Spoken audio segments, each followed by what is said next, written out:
عليكم ورحمة الله وبركاته.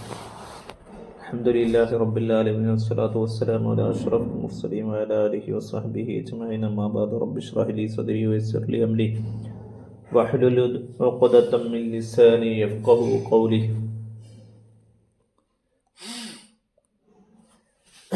നമ്മുടെ ബിദായത്തുൽ ഹിദായയുടെ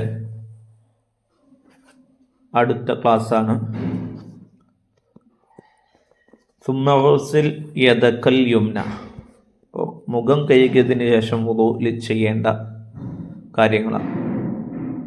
സുമ്മ യദക്കൽ യുംന, പിന്നെ വലത് കൈ കഴുകുക. സുമ്മൽ യുസ്ര, പിന്നെ ഇടത് കൈ കഴുകുക.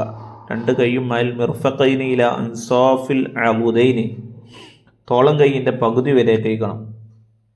ഇങ്ങനെ രണ്ട് കൈകളും തോളം കൈയുടെ പകുതി വരെ കഴുകണം എന്ന് പറയാനുള്ള കാരണം ഫഇന്നൽ ഹുലിയ ഫിൽ ജന്നത്തി, സ്വർഗത്തിലെ ആഭരണം തബ്ലുഗു മവാദിയൽ വുളൂഇ, വുളൂ ചെയ്ത ശരീരഭാഗങ്ങളിലായിരിക്കും ഉണ്ടാവുക, എത്തുക. അവിടെ അതുവരെ സ്വർഗത്തിലെ ആഭരണങ്ങൾ ഉണ്ടാകും. അപ്പോൾ എന്നൊരു കാരണത്താലാണ് ഇത്രയും വിസ്തരിച്ച് കഴുകണം എന്ന് പറയാൻ കാരണം.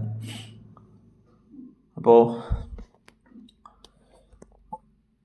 വഖുൽ ഇൻദ ഖസ്ലിൽ യദിൽ യുംന, വലത് കൈ കഴുകുമ്പോൾ പറയണം അഅ്തിനി കിതാബി ബിയമീനി വഹസിബിനി ഹിസാബ യസീറ, എൻ്റെ കിതാബ് വലത് കൈയിൽ നൽകുകയും വിചാരണ വേഗത്തിലാക്കുകയും ചെയ്യണമേ. വഇൻദ ഖസ്ലി ഷിമാലി, ഇടത് കൈകൾ കേൾക്കുമ്പോൾ അല്ലാഹുമ്മ ഇന്നി അഊദു ബിക അൻ തുഅ്തി കിതാബി ബിശിമാലി ഔ മിൻ വറാഇ ദഹരി, എൻ്റെ കിതാബ്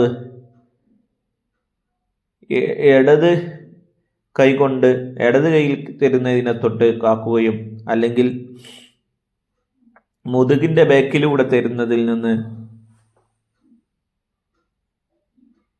എന്നെ കാക്കുകയും ചെയ്യണമേ എന്ന് ദുആ ചെയ്യുകയും വേണം എന്നാണ്.